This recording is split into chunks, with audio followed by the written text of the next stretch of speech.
Interesting enough, when you're trying to learn the guitar, especially in E standard tuning, one of the nicest and best things and the quickest things you can do to really get speed on this is to move to a different tuning. It sounds strange, I know, but bear with me for a little bit and I think you'll see what I'm talking about. We normally would tune our guitar in E standard tuning. Now we're going to tune it in DADGAD. DADGAD just follows the letters we just said. It's fretting at the top, it's D-A-D-G-A-D. So that's the tuning. And I've tuned this guitar into that tuning. And you might say, well, why are we doing something as crazy as changing the tuning? Well, the guitar is now tuned to a single chord.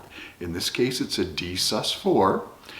If you don't know what that means, it doesn't really matter just yet. The nice thing is it just sounds good. So we strum all the strings.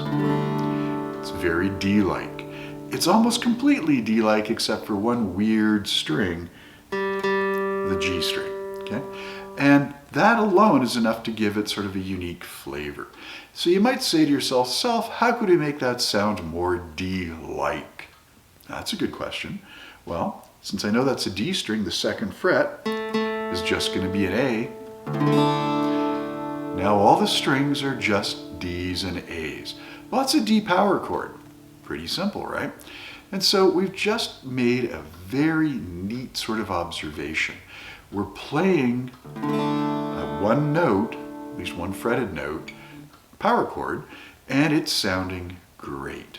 Now, why are we doing this? Well, by hacking into the DADGAD tuning, what we're doing is we're making it easy. There's only D's and A's and one extra string there. All we need to do is understand how to make new chords with only these few different notes available in order to learn how to make chords. And making chords is really what this is all about. So what do I mean by that? Well, let's just say we want to have a D major. We're desperate for D major. All right. Well, I can get a D power chord. What do I need to have the D major chord? Well, I need D notes and I need A notes, that's the fifth. Well, what's the third? Well, the third has to be an F sharp. Well, this is an open G, so I can't go any lower on it, so I can't get to the F sharp.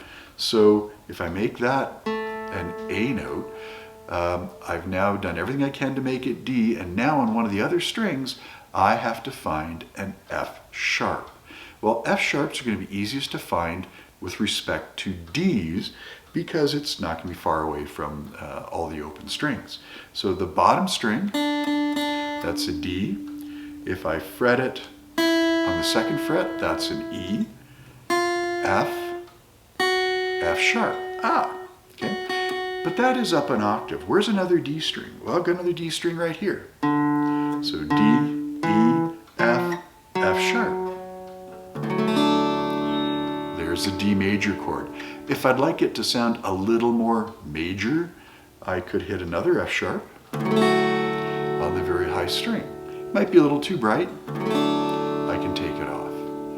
Well, that's interesting. Now we've just made a D major chord. We use all the strings that are there. We don't hide any of them. If you remember, we play a D major chord in E standard tuning, we end up hiding some of the strings. We don't play them. And so this is a very rich D major chord. And we've just learned how to make that chord in a very, very simple and straightforward way. Now that is a powerful skill, and it gives us a lot of insight that we can take home with us when we go to E standard tuning. Now I'm going to be putting a bunch of videos like this together where I talk about the different chords, and I'm going to stick with chords that are related to the G major scale just because it fits nicely and it's kind of interesting.